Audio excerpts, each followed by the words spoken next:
sehingga kita bisa melaksanakan segala sesuatu yang mengantarkan kita kepada keridhaan Allah Subhanahu wa taala.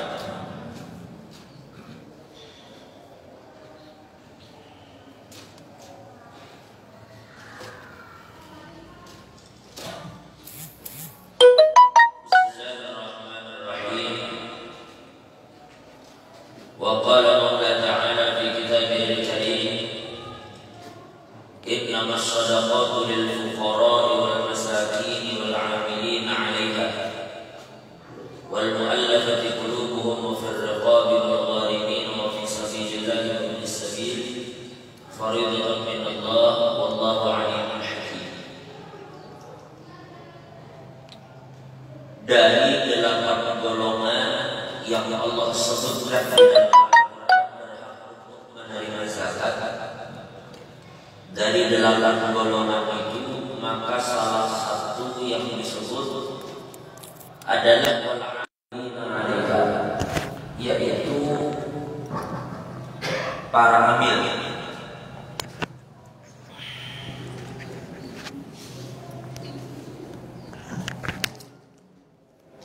Amil, seperti yang kita tahu, para ulama mendefinisikan amil ini man yasta'miluhu al-hakimu li akhdhi az-zakawati min arbabiha wa sarfiha ila mustahiqiha.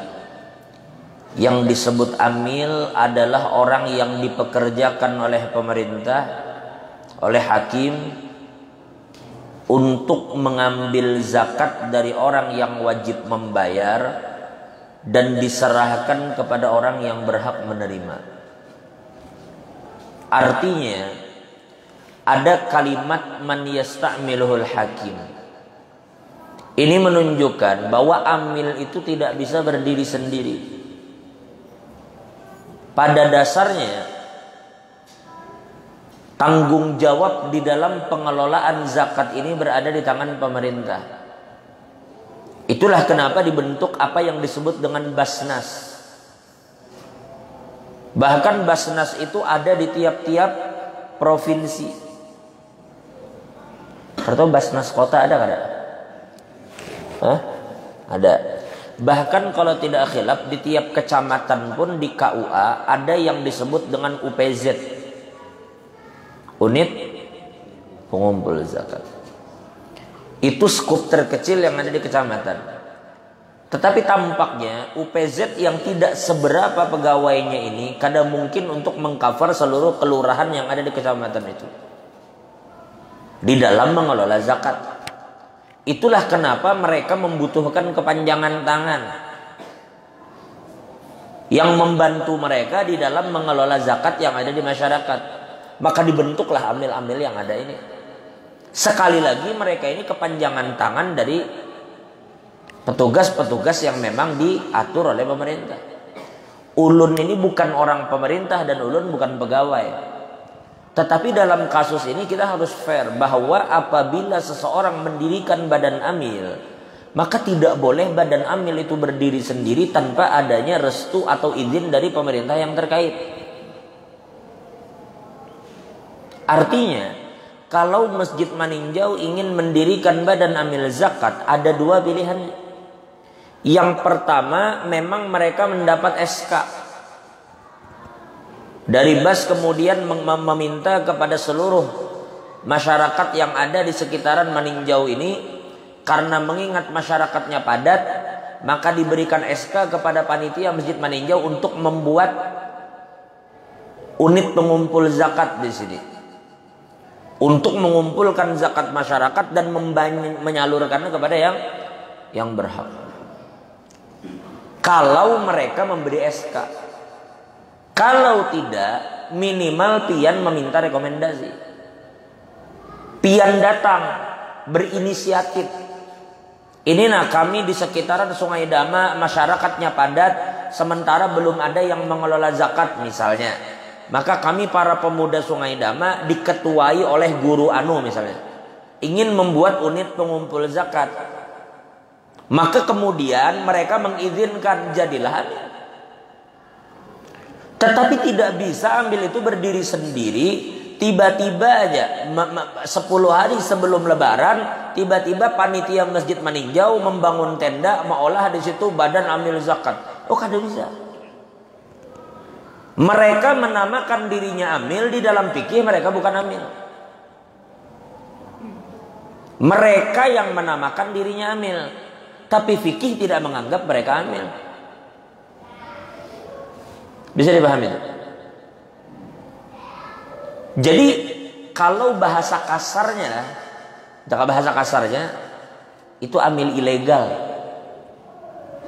Hanya berdiri sendiri, kada ada kaitan dengan pihak terkait. Kada boleh seperti itu. Karena apabila itu dibenarkan, kacau masalah kita ini. Karena misalnya di sini di meninjau nih,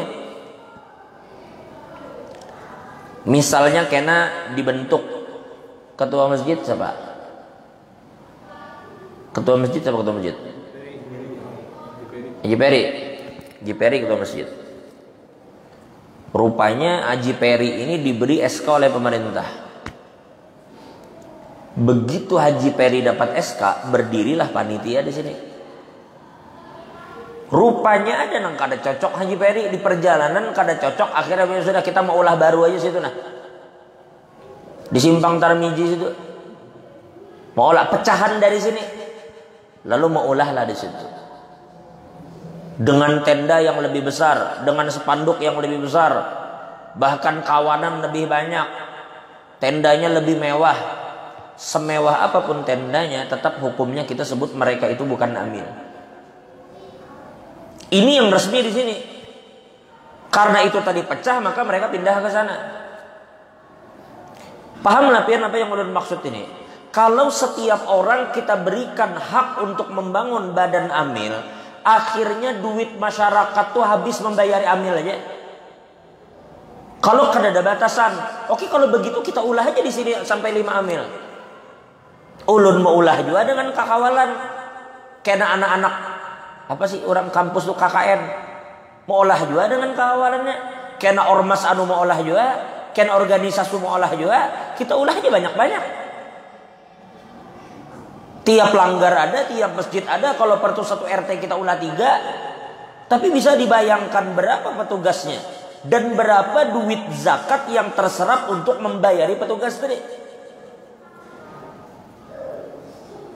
Ini yang terjadi apabila kita kada membenahi masalah amil ini. Makanya ulun katakan, apabila amil itu berdiri sendiri tiba-tiba, nyuruh kada ada siapa-siapa orang nyuruh, lalu mereka berdiri sendiri, lalu mereka mengurusi zakat, lalu mereka mengambil di situ jatah amil, haram hukumnya. Dan ulun bertanggung jawab penuh atas apa yang ulun sampaikan ini. Haram hukumnya. Jadi jangan main-main dalam kasus ini nah.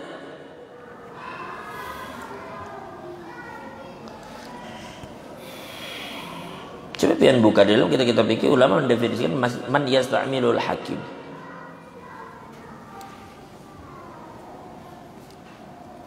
Jadi beginilah, bedakan antara amil dengan wakil. Kalau ada lembaga berdiri dengan izin dari pihak terkait, itu namanya amil mereka itu. Tapi bila ada satu kelompok mendirikan sendiri tanpa ada izin, cuma berinisiatif seorang aja, lalu besar ditulis badan amil zakat, di dalam fikih mereka disebut wakil, bukan amil. Apa bedanya wakil dengan amil ya? Contohnya kayak ini. Misalnya Haji Peri ini resmi dari pemerintah, berarti amil kan? Rupanya Bang Usup ini kada cocok lawan Haji Peri, mau olah seorang juga. Maka kita sebut apa tadi? Wakil. Apa bedanya? Bedanya kalau pian bezakat lawan Haji Peri, lalu si B bezakat lawan Abang Usup. Si A dengan Haji Peri, si B dengan Abang Usup. Lalu mereka diisi gudang masing-masing untuk menyimpan bahan makanan untuk disalurkan. Na'udzubillah min dalik. Sebelum hari raya ternyata gudang itu terbakar atau banjir, habis seluruh harta zakat tadi. Nah, status Haji Peri sebagai amil adalah kepanjangan tangan dari mustahik. Jadi bila barang sampai kepada Haji Peri itu dianggap sampai kepada mustahik. Tapi status Bang Usop ini adalah kepanjangan tangan dari muzaki, orang yang berzakat. Konsekuensinya adalah apabila pian berzakat kepada amil yang resmi, wa na'udzubillahi min dzalik, terjadi satu musibah yang menyebabkan itu harta rusak, maka pian tidak wajib berzakat untuk yang kedua kalinya. Meskipun duit itu belum sampai ke orang miskin. Tapi dianggap sampai ke amil itu sudah kepanjangan tangan orang miskin. Seakan-akan sampai sudah. Maka tidak perlu pian membayar zakat yang kedua kalinya. Itu satu. Adapun apabila terjadi sesuatu pada gudangnya Bang Usop tadi, gudangnya amil tadi, si wakil tadi, maka begitu si B mendengar kabar beras itu terbakar, maka B wajib untuk membayar zakat yang kedua kalinya. Karena barang kada dianggap sampai.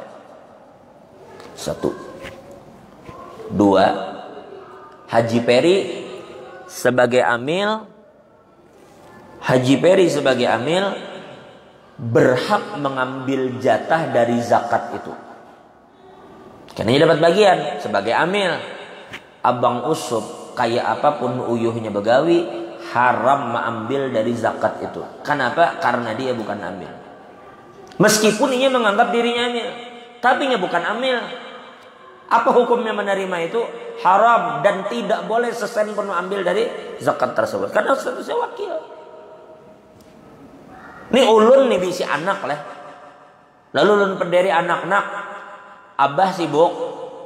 Tolong pang ikam tulak wadah si anu julungkan zakat abah ke situ. Kan bisa kita itu anak mantar. Lalu anak kita mengantarkan ke situ. Bolehlah anak kita mengambil jatah dari zakat karena mengantar. Oh kada boleh. Kalau hendak ulun mau upahinya, tapi jangan mengutak-ngatik zakat itu. Jaka ibarat kurir. Kita menyuruh kurir untuk mengantar zakat kita. Kita yang mau upahi kurir, jangan suruh kurir mengambil dari zakat itu. Maka status si Haji Usop Bang Usop ini kada berbeda dengan kakanak atau kurir tadi. Bisa dipahami nih kira-kira? Baik.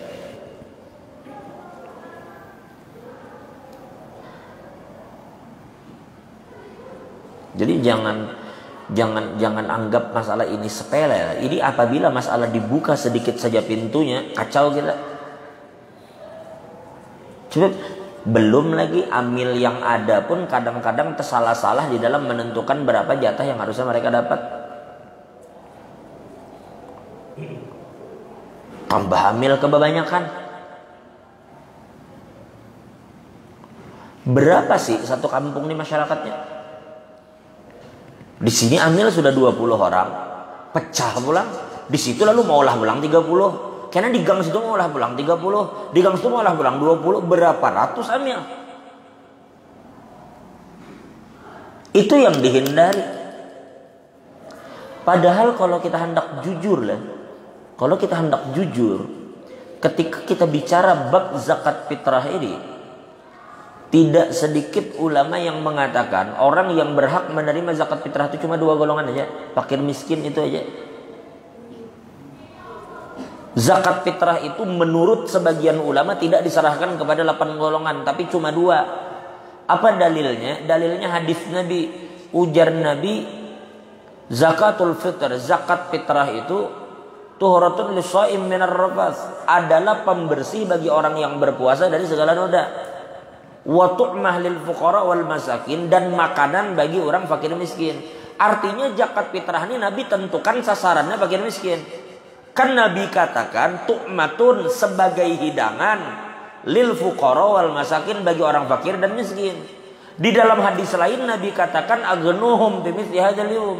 Ujar Nabi, berikanlah orang-orang miskin itu sesuatu yang mencukupi mereka di hari raya. Berarti sasaran zakat fitrahnya hakikatnya fakir miskin. Bukan kita pecah ke 8 golongan. Yang 8 golongan itu menurut mereka adalah sasaran dari zakat harta. Menurut mereka. Jadi ulama yang berpendapat begitu banyak. Banyak sekali. Cuma memang mayoritas ulama mengatakan sasaran zakat fitrah dengan zakat mal sama-sama 8. Makanya ulun pribadi sampai hari ini ulun pribadi. Sampai hari ini apabila berzakat fitrah di malam hari raya langsung menyerahkan itu kepada fakir miskin. Ulun pribadi. Kenapa? Seandainya ulun julung ke fakir miskin, ulama sepakat aja tentang saya. Bisa dipahami kan? Ini ulun pribadi. Makanya pian jangan heran kalau pian berangkat ke Riau. Pian tulak ke Riau. Apakah itu di Pekanbaru, apakah itu di Rengat, hampir di seluruh kabupaten-kabupaten Riau, hampir terkecuali Tembilahan, Indragiri Ilir, Ahlus Sunnah kuat. Hampir di banyak tempat di Provinsi Riau, di depan masjid itu ada spanduk besar bertuliskan mustahik atau orang yang berhak menerima zakat fitrah adalah fakir miskin. Titik, kada ada koma sama sekali. Itu di sana. Jadi jangan heran melihat orang yang berpendapat begitu. Dan ini apabila dilakukan mempersempit ruang amil. Ya, ini sangat mempersempit ruang amil nih. Karena amil kan dibutuhkan jatuhnya. Karena apabila orang membagi langsung, bahkan dalam zakat mal pun ulama katakan, seandainya si pemilik harta membagi langsung, maka amil dijatuhkan. Karena ada amil. Bisa dipahami itu? Baik. Ulun ini kan ada masalah dengan amil lah. Kalau bang dikirakan ada masalah dengan amil bahas ini. Hanya ulun mengingatkan amil hati-hati. Itu satu adalah. Yang kedua, amil ini harus mengerti berapa sih. Kita bicara sekarang yang resmi, yang kada resmi kita jangan bicarakan lagi. Karena orang yang berhak menerima zakat itu kena yang resmi kan. Itu pun kalau pemerintah tidak menganggarkan jatah hamil. Kita katakan tadi, semestinya kan ini kepanjangan tangan pemerintah kan. Ini kita berandai-andai. Ujar gubernur tahun 2024 misalnya. Siapakah kena gubernur 2024? Misalnya. Ujarnya kami anggarkan dari APBD, semua amil zakat itu daerah yang menggaji. Ya macam-macam petugas pemilu juga. Petugas pemilu jadi gaji. Mungkin petugasnya pemerintah, mungkin lah, ini maaf dengan bahasa Allah, yang ditugasi pemerintah untuk begawi dan kada digaji itu mungkin amil aja. Mungkin amil aja. Yang lain mana orang akun? Coba bang kena sekali-sekali bila pemilu, pilpres kah, pilgub kah, pilwakot kah, atau pilek kah, coba bang petugas KPPS tuh kada usah digaji. Cuma pian beritahu mereka dapat pahala ganal. Termasuk hansipnya, jaga hansipai, pian berjihadnya tahu lah, menjaga suara orang, pahala pian besar, karena pian di dalam surga nikmat, wah kan ada harapan. Ujar buahnya surga urusan kena. Karena buahnya hakun, men kada ada gajinya. Bapak orang uyuh malam nah merekap macam-macam, men kada digaji orang. Cuma masya Allah amil ini kada digaji orang. Nah karena mereka kada digaji inilah mereka mengambil jatah dari zakat. Seandainya pemerintah memberi gaji, mereka kada boleh lagi mengambil dari zakat. Karena zakat yang mereka ambil ini menutupi manakala mereka tidak mendapatkan jatah yang itu terjadi seperti itu sebenarnya. Nah, berarti mereka boleh mengambil dari zakat kan? Kita bicara sepakat itulah. Artinya amil boleh mengambil jatah dari zakat. Cuma pertanyaan selanjutnya berapa? Nah ini masalah serius. Berapa amil boleh mengambil? Terjadi kesalahpahaman. Penerima zakat berapa golongan? Berapa golongan? Berapa? 8 golongan. Iyalah. Budak kadada pang anggaplah 7. Sudah anggaplah 8, anggap ada gitu, nah kalau repot. Kita berandai-andai. Atau budak adalah budak. Ada anggap 7. Budak kadada 7 aja berarti. Ibnu Sabil anggap ada. Berarti budak aja yang ada 7. Nah, seandainya kalau salah disebut pokoknya di dunia ini ada satu tempat yang menerima pemasukan zakat sangat besar ada. Cara membaginya kayak apa orang biasanya? Kalau ada 7 golongan dibagi 7 lah. Atau kalau 8 golongan dibagi 8 lah. Ada fakir miskin dibagi 1/8. Orang gharib dibagi 1/8. Fisabilillah dibagi 1/8. Ibnu Sabil dibagi 1/8. Termasuk amil. Ada yang memahami seperti itu.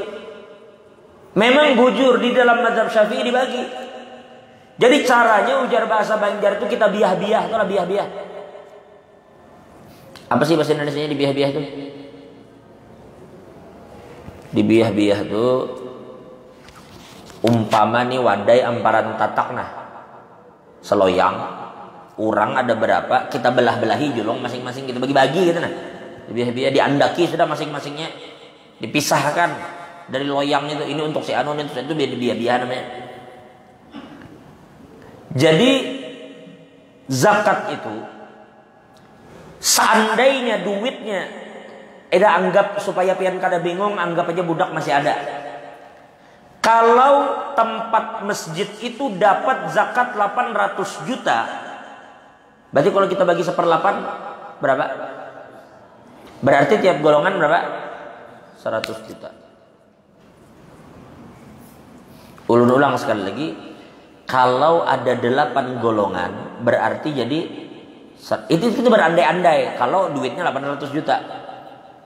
Lalu 1 golongannya 100 juta.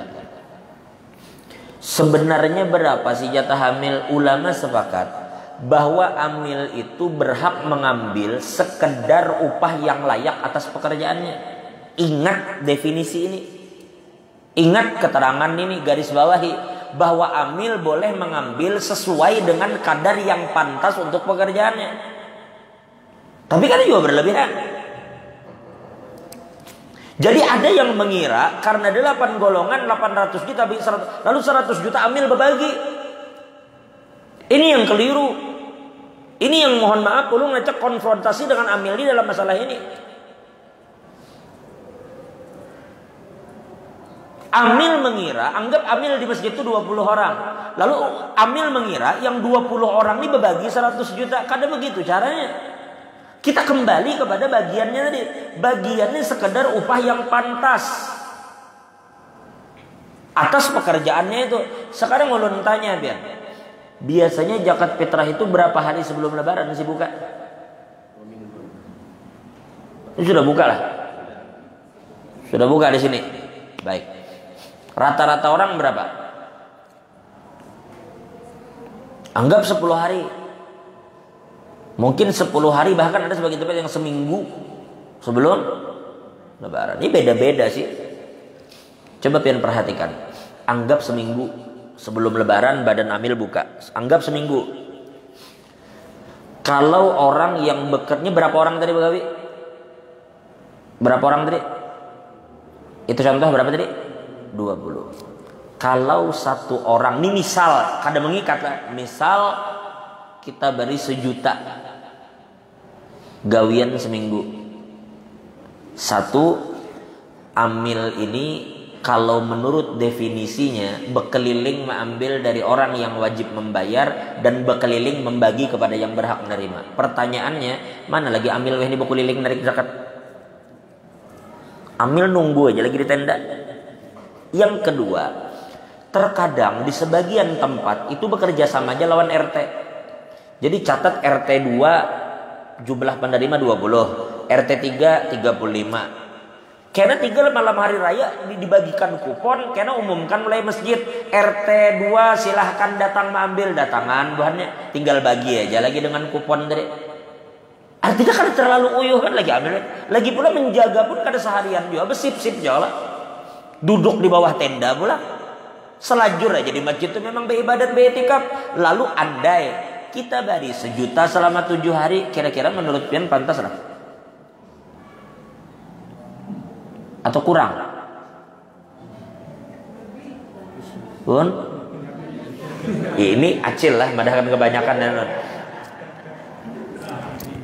Kita pertimbangan kita, tukang begawi sehari, tukang berapa sehari? 150 bepanas beujan. Bepanas beujan 150. Ini kada bepanas kada behujan. Hah? 1 juta cukup kah? Nah, kebanyakan gak Cil?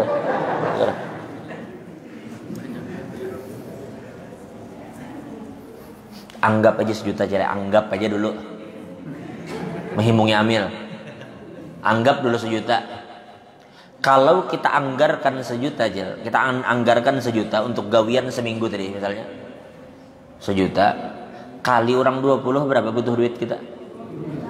20 juta. Sedangkan anggarannya 1/8 tadi berapa? 100 juta kan? Berarti kita potong 20 juta sisa berapa? 80-nya itu wajib dikembalikan ke 7 golongan yang tersisa. Ini yang Amil mengira 100 juta itu langsung bagi ber-20.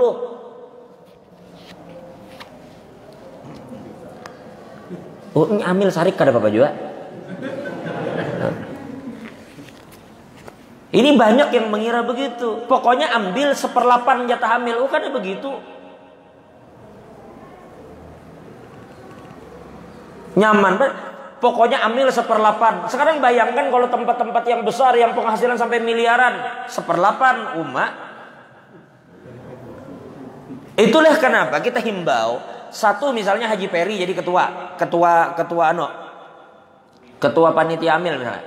Maka Haji Peri cari bang orang-orang satu yang memang paham berilmu tentang zakat, satu dulu yang jelas. Yang kedua, kalau ada orang-orang yang memang mampu, libatkan. Dan yang jelas beri mereka pengertian bahwa kita menjadi amil ini pada dasarnya berkhidmat. Berkhidmat kepada masyarakat. Jangan menjadikan amil ini sebagai pencarian. Sampai malah pengumuman di Facebook menerima lowongan amil. Siapa butuh amil misalnya, jadi sidin jadi agensi maklar amil menyiapkan. Ayo udah gampang. Jadi jangan mengira amil ini bahwa ini pencaharian, kada. Pertamanya berkhidmat. Allah memberikan amanah kepada dia untuk menyalurkan zakat masyarakat kepada yang lain, meskipun memang ini berhak di situ. Cuma yang kita sayangkan ini begini, ketika amil itu kada transparan, dan yang terjadi karena maaf sekali lagi amilnya memang kada mengerti hukum, akhirnya pertama rancak terjadi salah sasaran, luput. Makanya amil itu jangan asal, oke kita libatkan karena RT, tolong amil libatkan RT. Karena RT itu lebih mengerti siapa yang miskin yang ada di lingkungannya. Tapi RT itu ditatar juga dulu. Jangan asal juga. Miskin itu bukan di rumah ada tulisan keluarga miskin. Bukan itu patokan miskin. Miskin itu definisinya orang yang memiliki pekerjaan, orang yang memiliki pemasukan dan penghasilan, tetapi tidak mencukupi kebutuhan dan pengeluaran. Itu miskin namanya. Gaji 3 juta sebulan, tetapi yang harus dikeluarkan 4-5 juta. Berarti nombok namanya, itu miskin. Gajinya 3 juta, tapi anaknya 4 ikung kuliah semua. Akhirnya kada terpenuhi itu maka mereka menombok. Tuh miskin namanya tuh. Fakir bang, fakir tuh lebih banget lagi. Fakir itu orang yang kadada gawian. Kalau miskin tadi ada gawian. Gaji 3 juta, pengeluaran 5 juta. Itu miskin. Kalau fakir, kadada gawian sama sekali, kadada pemasukan. Bujur-bujur kadada gawian. Rumah ngontrak. Anak 6. Bini 3. Ayo. 3 bini. Begawi kada, rumah ngontrak. Itu fakir namanya. Nah orang begini berhaknya dapat zakat. Jadi harus jeli pulang RT tadi. Jangan tertipu dengan gawian. Si anu tuh kada usah dibari jar zakat, kenapa? Karenanya pegawai. Jangan kayak itu cara mainnya. Akhirnya pegawai berapa sih gajinya? 3,5 juta. Lihat dulu kebutuhannya. Kita bicara kebutuhan primernya lah. Oh ternyata orang tuanya tinggal berdiam 4 lawan sidin juga. Min tuha 4 lawan sidin juga. Anaknya pun kuliah. Akhirnya nombok juga. Berarti biarnya pegawai ini berhak dapat zakat karena miskin. Yang itu pang kenapa Pak RT dibari? Kasihan jarinya gawiannya mau ambil sampah. Tunggu dulu. Diwadahkan di lok bahu itu lah, di lok bahu itu. Inya ada karena orang mau ambil sampah itu biasanya berkeliling pakai pickup. Itu jar kita simbiosis mutualisme. Artinya inya mau ambil sampah masyarakat, masyarakat pun kada uyuh membuang ke. Jadi masyarakatnya tinggal kumpulkan sampah rumah tangga ini andak aja di muka rumah karena ada yang mau ambil tiap 2 hari sekali. Biasanya orang pakai pickup tuh karena pelan pickupnya jalan. Jadinya malam kita siapkan sudah di mukanya tinggal punguti aja lagi. Jadi seikung menyetir mobil begamat, seikung karena mau ambil ke bak sampah. Bayarnya per bulan mungkin sekitar 30 sampai 35 ribu. Kita pun kadang merasa berat juga 30 ribu sebulan tapi sampah beres. Inya pun dapat pemasukan. Nah, pian pernah lah sadari kalau inya mengelilingi itu lok bahu itu besar. 2.000 rumah aja nya susuri. 2.000 rumah, 1.000 rumah kali 35.000 berapa? 35 juta. 35 juta. Pian sadar itu gawian. Orang pun kada rugi. Orang per rumah cuma ngeluarkan 35.000 aja. Orang kada merasa berat. Apalagi kalau pemukiman itu padat. Atau di perumahan-perumahan orang malas kan membuang. Orang sekarang serba simple aja. Anak kada usah 25 ribu aja per bulan. Orang tinggal andak di pagar kena punguti 25 ribu per bulan. Kali 1.000 rumah 25 juta. Sampah mengambil sampah gawiannya. Jadi jangan tertipu dengan gawian.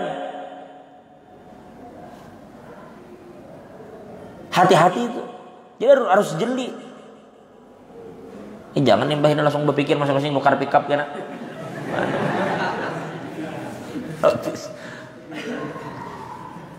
Jadi hati-hati itu RT.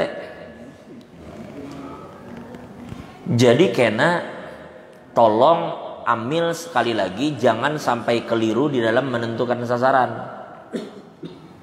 Harus jelas siapa yang berhak menerima dan siapa yang tidak berhak. Jadi bedakan mana tadi fakir, mana tadi miskin.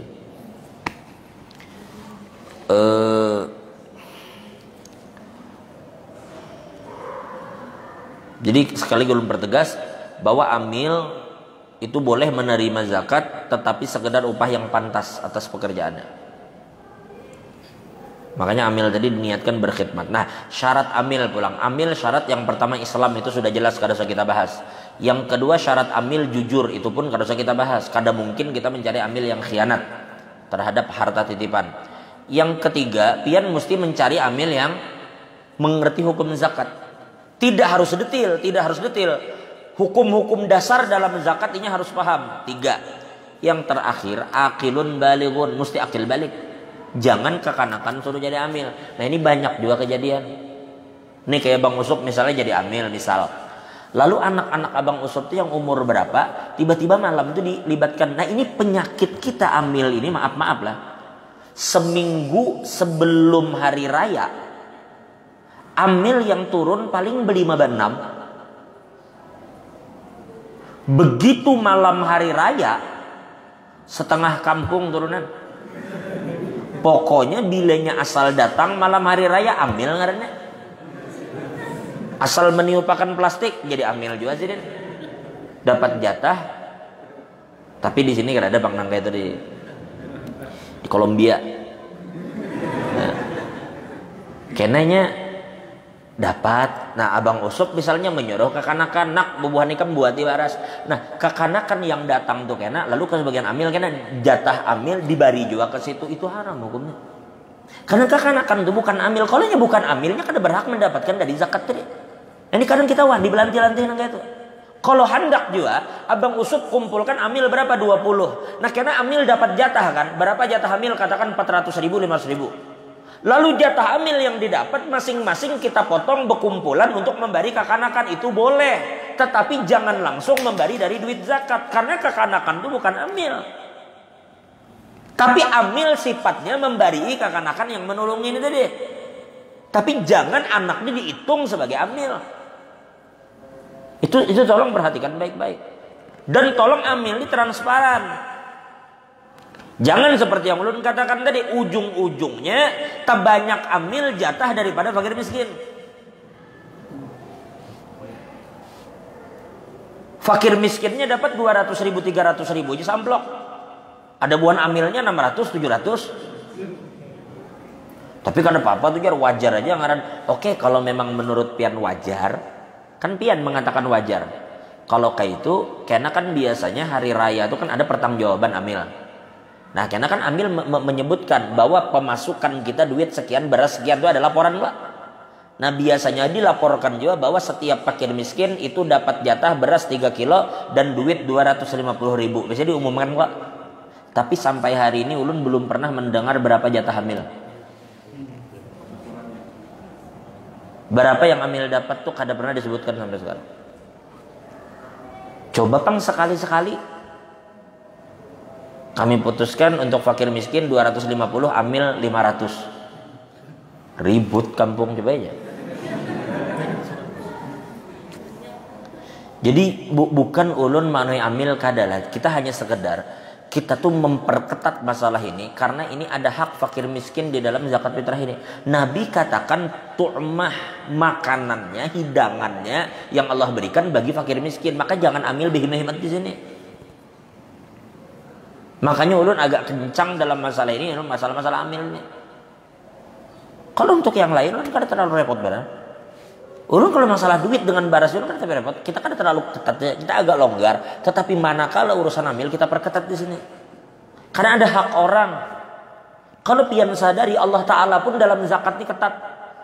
Kalau puasa dan sholat apabila orang tuh belum balik dan orang tuh gila, Allah kada wajibkan inya puasa. Inya gila, inya kada wajib sholat. Inya gila, inya kada wajib puasa. Inya belum balik kada wajib puasa, inya belum balik, inya kada wajib sembahyang. Tapi zakat, inya belum balik kah, inya gila kah, inya bayi, tetap zakat dibayar. Kenapa? Karena hak orang ada di situ. Makanya amilnya hati-hati terhadap hak orang itu. Yang harusnya Allah inginkan sampai ke fakir miskin, lalu kada disampaikan. Nah, terjadi di zaman Habib Abdullah bin Husain bin Tahir. Habib Abdullah bin Husain bin Tahir ini yang mengarang syair bila pian ziarah. Salamullahi ya sadah minar rahman yaghsyakum. Ibadallahi ji'nakum qasadanakum talabnakum. Jadi Habib Abdullah bin Husain suatu hari bermimpi. Beliau bermimpi bahwa puasa beliau ini tergantung antara langit dan bumi. Lalu jar Habib Abdullah bin Husain, kenapa kok zakatku ini tergantung langit bumi? Puasaku. Karena dalam riwayat dikatakan puasa tergantung selama zakat belum dibayar. Ujar Habib Abdullah, ini berarti ciri-ciri zakatku belum dibayar. Lalu Sirin terbangun. Lalu Sirin datangi pembantu Sirin. Ujar Sirin, zakatku sudah kayak kamu julung lawan bubuhan amil. Ujar Anbadin, sudah. Datanglah Sirin pulang mendatangi bubuhan petugas-petugas tadi. Ujar Sirin, bujur ke pembantuku ada menjulung harta lawan ikam untuk zakat. Ujar bubuhannya ada bujur. Sudah ikam bagilah, sudah. Bingung Sirin. Pembantuku menjulung, petugas menerima, petugas pun sudah membagi. Kenapa jadi puasa aku masih digantung? Berarti ada yang kada beres. Sidin selidik. Ternyata sidin dapat, ternyata sebabnya amil salah di dalam menentukan sasaran zakat.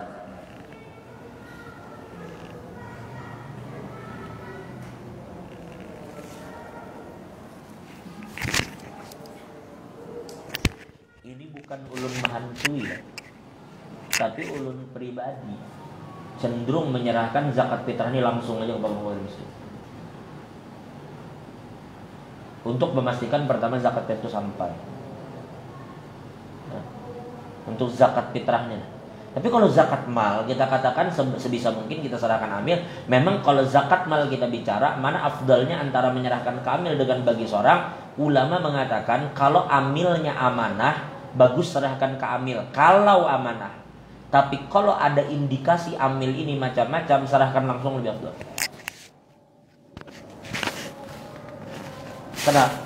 Kenapa begitu?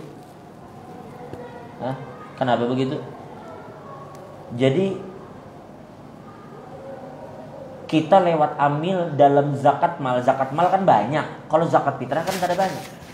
Jadi amil ini dilibatkan sebenarnya tujuannya adalah kalau kita membagi langsung, ulun melihat situ ada orang miskin, soleh, rajin ke masjid, ulun mungkin bakal julung ke situ.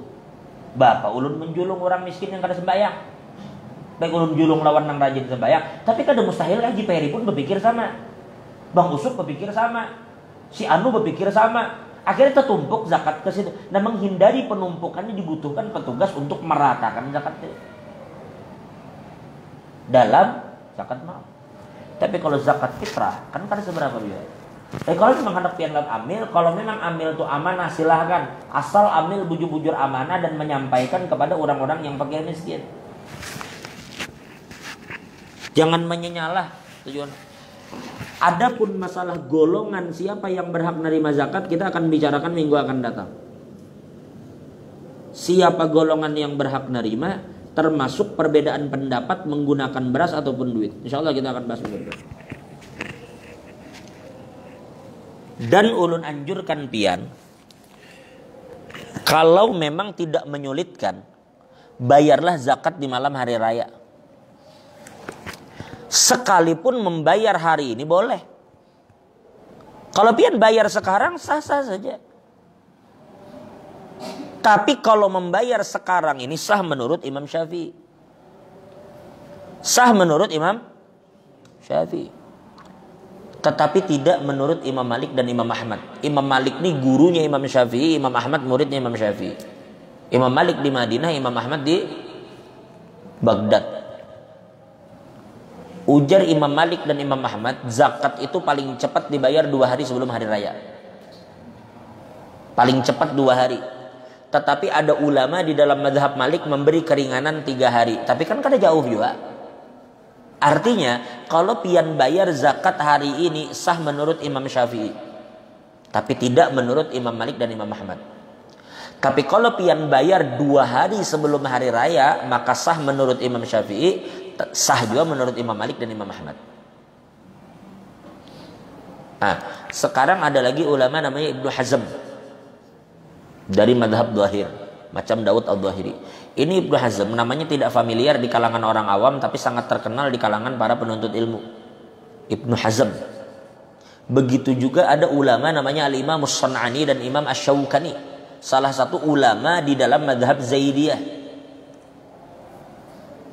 Zaidiyah ini salah satu sekte daripada Syiah, Syiah Zaidiyah, tapi berbeda dengan Syiah yang ada di Iran, Itsna Asyariyah, Imamiyah, beda. Dia Zaidiyah ini berada di Yaman Utara. Pusatnya berada di Yaman Utara. Dia pengikut Imam Zaid bin Ali. Dia tidak mengkafirkan Sayyidina Abu Bakar dan Sayyidina Umar, tetapi mereka menganggap Sayyidina Ali lebih berhak jadi khalifah, itu aja. Tapi kada sampai ke derajat mengkafir. Itulah kenapa kitab-kitab Imam San'ani macam Subulus Salam, syarahnya Bulughul Maram, begitu juga kitab Imam Syaukani. Itu kitab Imam San'ani adalah. Begitu juga Imam Syaukani kitabnya Nailul Autar itu dipelajari di pesantren-pesantren di Indonesia. Begitu juga kitab-kitab fatwanya Imam Syaukani, Al-Fathur Rabbani, Fathur Rabbani. Fatwanya Imam Syaukani. Itu dipelajari. Mereka dari mazhab Zaidiyah. Mereka berpendapat Ibnu Hazm dari mazhab Zahir. Begitu juga dengan Imam Syaukani, Imam Son'ani. Tetapi ini tidak mewakili mazhabnya. Tidak mewakili mazhabnya. Mereka berpendapat bahwa zakat fitrah hanya sah dibayar di malam hari raya dan batasnya sampai sholat id. Nah, berarti kalau kita membayar zakat malam hari raya, maka zakat kita tuh sah menurut seluruh ulama dari timur sampai barat. Kalau pian bayar sekarang sah menurut Imam Syafi'i, tapi tidak dengan Imam Malik dan Imam Ahmad. Kalau pian bayar 2 hari sebelum hari raya, sah menurut Syafi'i, Imam Ahmad, Imam Malik, tapi tidak sah menurut Ibnu Hazm dan Imam Syaukani dan Imam As-Sun'ani. Ada lagi yang nama belum kita sebut dalam 4 madhab, Imam Syafi'i, Imam Malik, Imam Ahmad. Sudah, siapa yang belum? Abu Hanifah. Ini ulun sering katakan bahwa pendapat yang terakhir ini hanya untuk menambah wawasan pian, tetapi tidak untuk diikuti karena tidak bisa dijadikan sandaran dari segi dalil. Yang terakhir ini cukup sekedar untuk menambah pengetahuan pian dan wawasan, bukan untuk diikuti. Apa? Ujar Imam Abu Hanifah, begitu juga pendapat yang dipilih di dalam madhab Zaidiyah. Kalau yang tadi pendapat Imam Syaukani dan Imam Son'aninya saja. Nah, ini pendapat Zaidiyah, pendapat resmi madhab Zaidiyah. Begitu juga Imam Abu Hanifah, begitu juga Imam Ibnu Sirin dan Imam An-Nakhi. Mereka berpendapat bahwa zakat untuk bulan Syawal itu sudah boleh dibayar dari bulan Muharram. 1442 Syawal dibayar Muharram boleh. Dan bahkan di dalam kitab namanya Al-Mabsut itu lebih ekstrim lagi, dikatakan zakat boleh dirapel sampai 2 tahun akan datang. Ini sekedar tahu, tapi jangan diumpati, karena tidak sesuai dengan tujuan zakat. Karena Nabi mengatakan agnuhum fi mithli hadzal yawm, berilah orang miskin itu sesuatu yang mencukupi mereka di hari raya. Berarti tujuan zakat itu untuk hari raya. Kenapa jadi bayar bulan Muharram? Jadi sekedar tahu saja. Nah, jadi ulun pribadi secara praktek tidak pernah membayar zakat di luar malam hari raya. Karena memang di malam hari raya itu kita mengambil yang paling apik. Dan ulun termasuk orang yang seujung kuku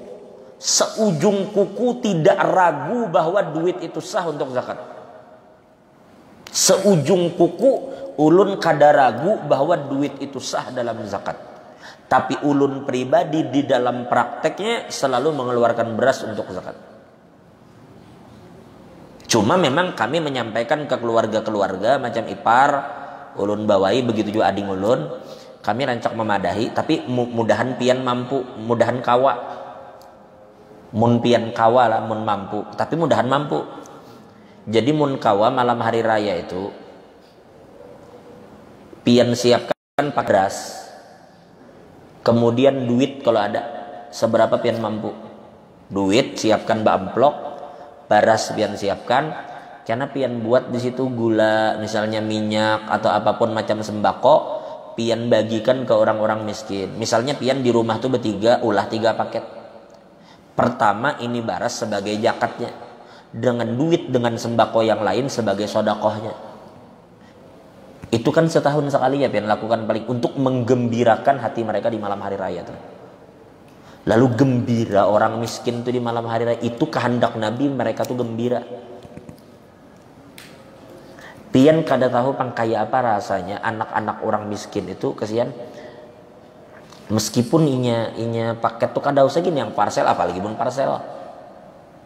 Pian buat aja di kotak, isinya kena ada macam regal, ada isinya yang meskipun kan isinya kan intinya sembako tuh kan kayak susu yang apa enak atau nang minyak gula, tapi kena isi di situ misalnya kayak biskuit, wafer, kemudian sedikit permen kak pian kayak apa anak-anak orang miskin tuh gembiranya jadi malam itu mendapat angka kayak itu tuh.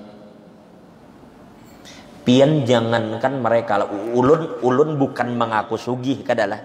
Cuma ulun menganggap alhamdulillah Allah memberi ulun rezeki. Jika ulun hendak menukarkan kekanakan makanan kawa aja alhamdulillah. Menukarkan kekanakan permen insyaallah kawa aja alhamdulillah. Tapi orang kadang datang ke rumah memberi parcel, melihat parcel yang datang ke rumah di situ umas senangnya kekanakan ulun tuh melihat itu. Padahal cakanya tulak ibaratnya ke Indomaret ya nukar juga nya Yupi gitu. Ya menukar ya. Tapi begitu melihat ada orang memberi di situ ada paketan, ada Yupi, ada macam-macam, gembiranya inya. Apalagi anak-anak orang nang memang kada bisa makan nang gitu sih. Itu maksudnya nang kakak itu harus diperhatikan itu. Karena menggembirakan hati mereka tuh yang kita cari. Nah, kalau mampu, mudahan mampu.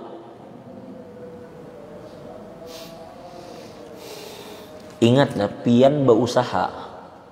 Kalau niat pian mencari rezeki untuk pian seorang, tumbak tumbalik, dia bahasa Banjar itu tumbak tumbalik. Pian tuh mencari rezeki untuk pian pribadi. Batis di kepala, kepala di batis, kada bakal bertambah rezeki pian. Kalau nang pian cari itu untuk pian pribadi, rezeki pian kada bakal bertambah. Rezeki pian tuh muqaddar, sudah ditetapkan seitu, biar kepala jadi batis, batis jadi kepala. Amun memang rezeki seitu kada kau dia apa-apai. Maka niatkan ketika pian bercari itu juga aku berniat untuk mencari rezeki untuk kubagi-bagi ke orang lain. Karena Allah akan menjadikan rezeki orang itu berjalan melalui tangan pian. Ujar guru Bahari, jadi selang nangai jasidin jangan jadi corong. Jadi selang jangan jadi baskom. Baskom itu meskipun ganal bilanya hibak diganti orang. Tapi selang inya kada bisa diganti orang karena sifatnya menyalurkan. Tampaknya kada ada sesuatu berdiam di selang, tapi inya menyalurkan kemana-mana. Ada baskom tadi nerima aja, kada membagi. Niatkan seperti itu. Nah ini praktek lah. Jadi saran ulun, berapa besaran yang harus pian bayarkan? Toh pemerintah sudah membuat list daftar.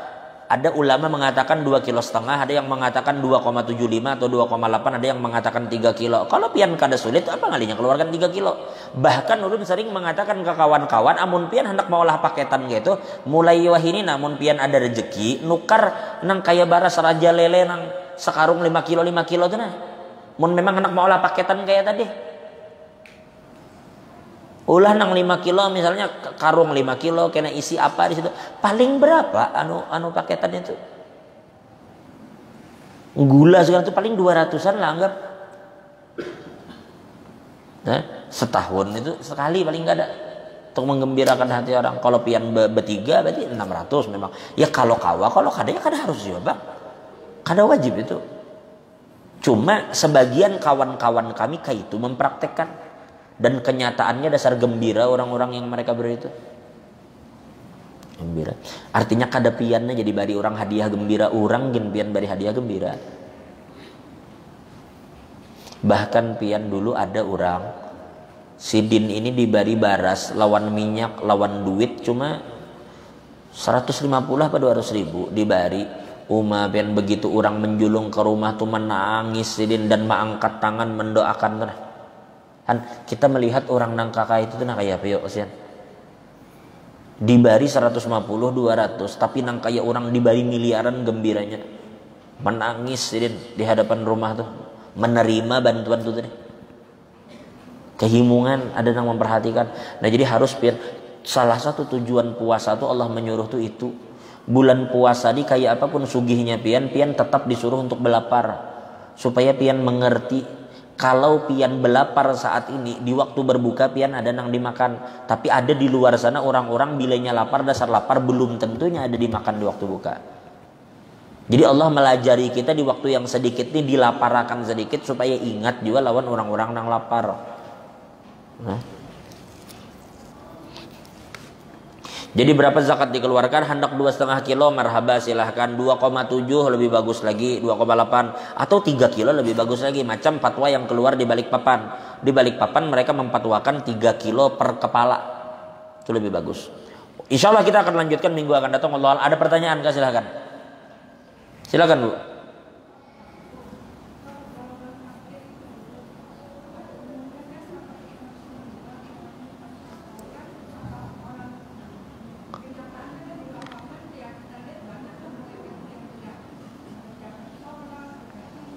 Baik. Baik. Kalau memang ada yang miskin yang rajin sholat, ke situ dulu kita. Tapi kalau memang kadada jua, maka petugas bisa memintainya, ikam kada sembahyang, kami kada bari. Tapi pada dasarnya ujar ulama, hanya karena dia fasik, itu tidak menyebabkan dia terhalang dari zakat kalau memang benar-benar mampu. Jadi kalau memang ini orang yang fasik, ulama mengatakan makanya petugas itu boleh tegas. Artinya kami memilih orang-orang yang memang rajin dalam ibadat, bila kadang kami kada julung. Ibaratnya itu ada masalah. Tapi selama ada orang-orang miskin yang rajin beribadah, orang-orang miskin yang soleh, ke situ menjulung. Artinya makanan kita dimakan oleh orang-orang yang soleh. Tapi kalau pastilah, pasti pian menjulung zakat dan duit ini bakal dipakainya untuk menukar obat atau miras, maka haram pian berzakat ke situ, lama katakan. Kalau pasti pian bisa pastikan dijulung duit ini, dia memang betagih. Ada kayak zakat jarak ini kurang nukar sabu aja. Kayak itu mau ucap dulu. Misalnya nangga itu. Itu harus dijulung, jangan kayak itu. Misalnya. Nah, yang kedua, Bu. Jadi jelas bila kalau memang tidak sholat, cari yang sholat. Orang-orang miskin banyak aja, orang-orang miskin sholat banyak. Nah itu kita harus hati-hati, Bu. Karena terkadang di sekitar kita tuh sebenarnya banyak orang susah, cuma hanya menjaga kehormatan dirinya. Tapi harus hati-hati orang begitu. Tidak semua orang susah tuh meminta-minta. Nah, lagi pula orang yang paling tepat untuk ibu berikan zakat dan sedekah itu keluarga ibu sendiri kalau ada yang tidak mampu. Nabi katakan as-sadaqatu 'alal miskin sedekah, was-sadaqatu 'ala dzirrahim sadaqatun wasilah. Ujar Nabi, sedekah kepada orang miskin itu pahalanya satu, pahala sedekah. Tapi bersedekah kepada keluarga yang susah itu pahalanya dua. Satu pahala sedekah, dua pahala menyambung silaturahim. Jadi kalau ibu maaf punya sepupu atau marina Jawa Banjar atau kemanakan atau keluarga yang susah, arahkan ke situ. Apalagi orang tuh soleh dan bisa menjaga kehormatan. Maksudnya sidin miskin tapi kada bisa mengeluh, maka cari orang seperti itu. Dan banyak sebenarnya orang begitu banyak. Di Tarim itu sampai ada ungkapan, bahkan supir taksi pernah berucap lawan ulun, ente tahu lagi sidin di Tarim ini, semiskin-miskinnya orang di Tarim ini, mereka lebih baik mengikat parut lawan batu daripada menadahkan tangan lawan makhluk. Kayak itu, supir taksi berucap ulun. Ujar supir taksi di Tarim ini jadi sidin, semiskin-miskinnya orang, mereka lebih baik mengikat parut lawan batu untuk menahani lapar daripada harus menadahkan tangan di hadapan makhluk. Coba. Nah kayak itu mestinya kita hati-hati, kita jangan sampai pian kada peka lawan jiran dan tetangga yang kesusahan. Jelas lah. Baik. Yang lain? Satu lagi tadi boleh yang masalah menyerahkan zakat tadi. Jangan juga menjulung zakat kepada orang miskin tetapi inya muda dan pengoler. Inya muda, pengoler. Jadi miskinnya itu dasar karena pengoler. Gawiannya nge-game aja mulai pagi sampai sore. Main game. Karena sore memang orangnya nampak pengoler. Ujar Nabi, "Innama hadhihi shadaqah la tahillu li ghaniyyin wa la lidhi mirratin sabi." Ini zakat tidak boleh diberikan kepada orang kaya dan kepada orang yang mampu untuk bekerja. Karena kecualinya sudah begawi lalu kekurangan atau memang ini kedada gawian bukan karena malas. Tetapi memang ini sudah berusaha mencari gawian tetapi kada dapat, itu lain cerita. Ini dasar orangnya pengoler. Limpat pengolernya, nah orang kayak ini harus dibari. Silakan.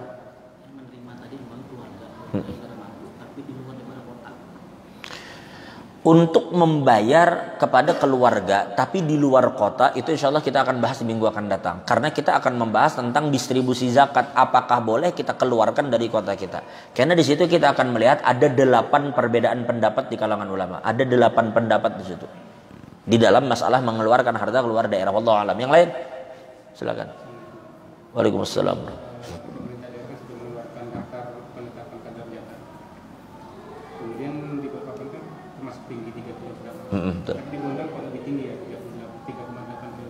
Inilah yang kita kada paham kenapa setahu kami 3,8 itu sebenarnya adalah takaran zakat dalam mazhab Imam Abu Hanifah. Dalam mazhab Imam Abu Hanifah mereka menakar sekitar 3,8 kilo. Makanya itu yang kita kada paham kenapa di Bontang itu bisa keputusan 3,8. Dipadahkan mazhab Hanafi ya kada juga di situ. Lain mun di Turki atau di India bujur mazhabnya Hanafi, amun di Bontang rasanya masih Syafi'i aja lah. Nah, itu kita kada paham lah kenapa jadi di Bontang sampai